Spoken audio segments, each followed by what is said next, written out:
한번 외우라는 게 아니에요. 한번 써서 단톡에 다 이름대로 다 누구 제출합니다 해서 이름 써서 단톡에 올리면 조계선이 아니면 쌤이 보고 했구나를 볼 거예요. 알겠죠? 자, 그 다음에 두 번째 한 장 더 넘길까요?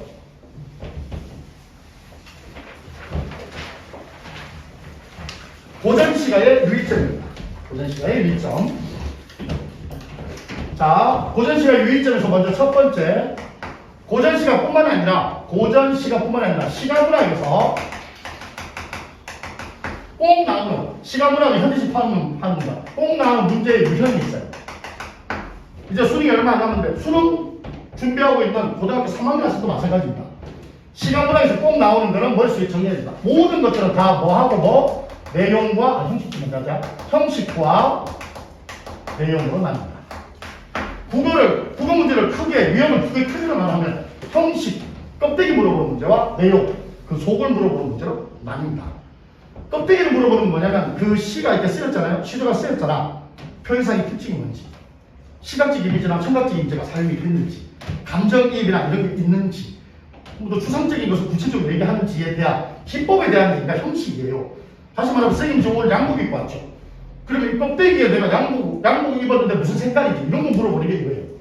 내용은 뭐냐면 그 안에, 그 내용 안에 이 시어가 상징하는 건 뭔지, 그리고 뭘 통해서 화자가 괴로워하는지, 그리워하는지, 뭐 누구 기다리는지, 예찬하고 있는지를 파악하는 게 내용 문제예요. 그래서 요거가 형식 문제를 하나, 내용 문제를 두 개를 통해서 우리가 시가문학의 특징이 나옵니다. 자, 첫 번째는 쓰세요. 표현상의 특징입니다. 시든 고전시가든 무조건 표현상의 특징은 무조건 나옵니다. 안 나오면 진짜 내 혀를 자르세요. 아직 안 잘렸다는 얘기는 내가 금방 잘렸다는 얘기겠죠. 표현상의 특징 문제는 기본적으로 쓸까요? 표현상의 특징 문제는 기본적으로 예를 들었다. 뭐 표현법이라든지 연탄법, 비유법 이런 거 표현법이라든지 이미지라든지 운율이라든지 여러 가지 겉으로 드러나는 표현상의 특징을 얘기하는 겁니다. 다음 두 번째는 이제 내용, 여기 형식의 문제고요. 내용의 문제는 두 번째는 시어와 시구는 시어가 합쳐진 겁니다. 두 개 이상 상징적 의미입니다. 시어와 시구의 상징적 의미를 알아야 돼요. 이 시어는 무슨 뜻이고 이 시구는 무슨 뜻인지를 알아야 돼요. 마지막 세 번째가 화자, 시적 화자의 정석 태도가 되겠죠. 이게 어디로 가면 시조로 가면 맨 마지막에 나오겠죠. 이것도 역시 내용 문제다. 이거 형식 문제, 이거 두 개는 내용 문제. 크게 보면 고등학교 내신이고 수능이고 다 요 세 가지 유형에서 나옵니다. 전체적으로. 이걸 여러분들이 미리 지금 이때쯤 고등학교 올라가기 전에 이때쯤 알아둬야 충분히 뭘 할 수 있어요. 이거에 대한 개념을 잡을 수가 있죠. 자, 빨간색 볼펜 꺼내고요. 표현상의 특징이라고 하면 되게 막연하죠. 이거를 정확하게 여러분들이 하느냐 뭐냐 개념을 완벽하게 이해해야 되는데 이 개념은 그냥 개념이 아닙니다. 실전 개념입니다. 실전 개념이라는 자체가 뭐냐? 실전은 바로 시험 답지에 문답지, 그러니까 시험 선택지에 나오는 개념을 얘기해요. 예를 들어 우리가 자습서나 참고서 이렇게 보잖아요. 그러면 거기 나와 있는 말들 중에 뭐가 나오냐면 영탄법이라고 나와요. 연탄적 표현, 연탄법이라고 나와요. 영탄법이 뭐죠? 크게 뭐라고? 영탄하는 거. 영탄하는 게 뭐지? 감탄하는 거. 그럼 아이구는 되니? 아이구. 혹시 연탄적 표현 될까? 야, 정말 아름답구나. 그럼 될까?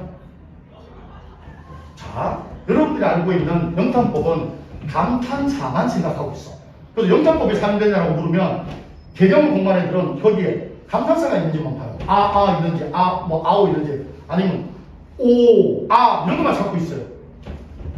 실질적으로 가볼까요? 선택지는 연탄적 표현을 두 가지가 있어요. 하나는 아까 얘기한 감탄사입니다. 보세요.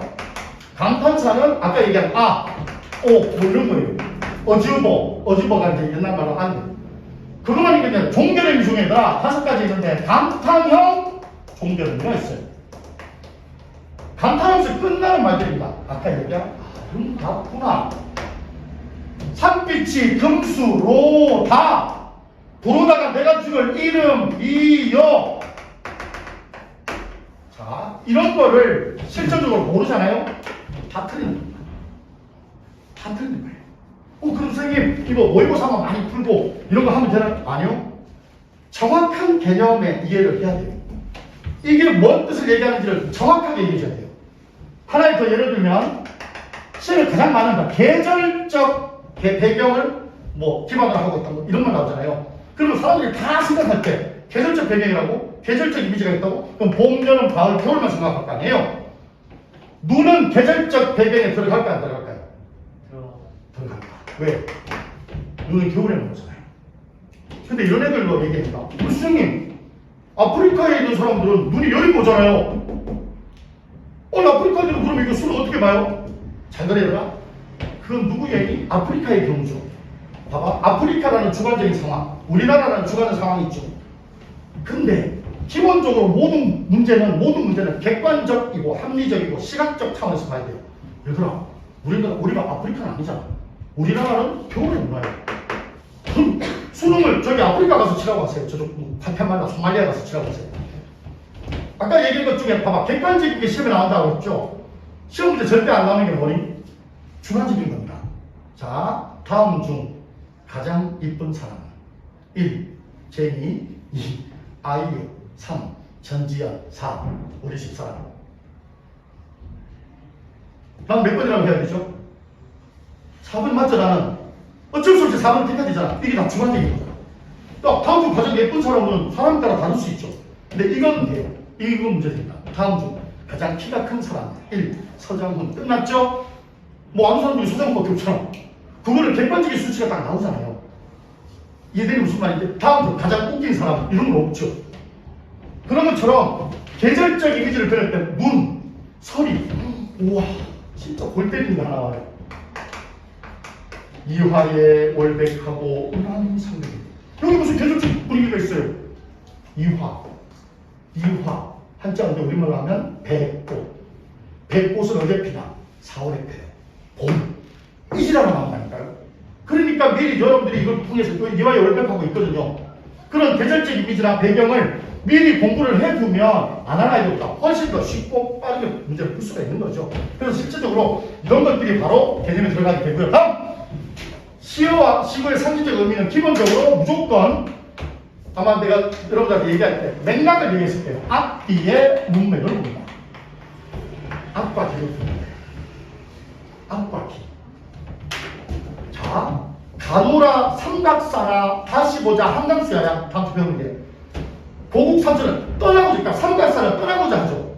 그럼 삼각사는 의미 딱 나오는 겁니다. 시구의 대상이 되는 거예요. 떠나려고 하니까 다시 보게 되는 대상이잖아요.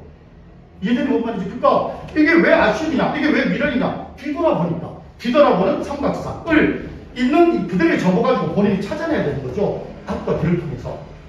다음 화자의 정서와 태도는 상황이 우선이다. 근육이 왜 생기겠니? 기본적으로 떨어져 있어야 되겠죠. 물론 유시화라는 사람은 이상소에서 들었죠. 나는 네가 내 옆에 있어도 난 네가 늘 그립다. 개소리죠? 사람들 보고 내 옆에 있어도 늘 그립다고 이럴 수 있는데 옆에도 어떻게 그릴 수 있겠니? 그러니까 기본적으로 이별에 대한 일 때 거의 대부분 사랑에 대한 슬픔 이렇게 나오겠죠. 상황이 달라요. 이별의 상황에서의 헤어짐과 헤어질 때 이별일 때 이제 빠이빠이 하는 거랑 사별일 때 빠이빠이 하는 거 뭐가 더 슬프니? 사별이 훨씬 슬프죠. 근데 같은 사별인데 옆집 아저씨가 죽은 거랑 우리 엄마가 죽은 거랑 뭐가 다르니? 뭐가 더 세니? 우리 엄마가 죽은 거죠. 그래서 시에서 제일 슬픈 게 혈육의 죽음이에요. 제 막내가. 그 다음에 현대시에서는 김광빈의 은수저, 정중의 무기참 이렇게 사별이에요. 그런 내용들과 관계해서 정리를 해야 된다는 얘기가 되겠죠. 그래서 변상의 특징, 시의식의 상징 및 화제 정수 태도는 기본적으로 알아야 되고, 자, 그 다음에 두 번째, 전체적인 내용을 파악하는데, 이건 현대시에서 똑같이 들어갑니다. 내용 파악하는데 우리가 꼭 알아야 될 거 세 가지입니다. 자, 먼저 1. 다음 주부터 바로 들어갑니다. 시를 딱 보면 뭐를 찾아야 되냐? 시적 화자를 찾아야 돼요. 시에서 말하는 사람입니다. 시적 화자는요, 둘밖에 없어요. 나, 아니면 우리들. 화자가 나잖아? 그럼 개인적인 거고요. 화자가 우리잖아? 그러면 공동체적 정서입니다. 족 이런 거요. 시적 화자를 찾습니다. 그 다음에 뭐를 대상으로 하고 있는지 시적 화자에서 대상을 찾아내야 돼요. 모르는 시조가 나왔을 때 그 대상이 뭔지. 아까 가누나 삼각살 할 때 삼각살이 대상이죠. 가누나 삼각살 다시 보자. 한강수야. 한강수. 삼각산 한강물이 대상이죠. 근데 이거 두 개를 합한 물이 그 뒤에 있는 고국 산천이 되는 거죠. 그러니까 고국이 대상이 되는 거야. 즉 나라를 떠나면서 자기가 돌아오지 못할까봐 걱정하면 안 되겠죠. 두 번째, 실자화를 찾는다면 아까 얘기했죠. 이 사람이 어떤 상황에 가누라니까 가는 거잖아요. 가는 상황입니다. 이별한 상황입니다. 또는 유별당한 상황입니다. 상황 자체가 뭔지를 파악을 해야 돼요. 근데 보세요. 거의 모든 시조를 하시면 좋은 상황일 때 쓰겠니? 오늘 드디어 서울대에 붙었구나. 너무나 기뻐서 하늘도 놀라구나. 이런 시조 있니? 있어요. 있어요. 오늘 드디어 서울대에 붙었구나. 너무나 기뻐서 하늘조차 축복하는구나. 갑자기 전화 와서 학교 취소됐다 하더라. 아하, 이런 것도 있을 수 있겠죠. 극적 반전. 상황을 파악하면 세 번째, 화자의 태도와 정서를 파악하는 겁니다. 자, 다시 한번 얘기합니다. 태도는 정치적인 자세입니다. 예측, 의지. 정서는 감정입니다. 슬픔, 그리움, 아쉬움. 이런 태도와 정서가 어떻게 되어 있는지를 본인 스스로가 포인트를 통해서 찾아야 됩니다. 볼까요?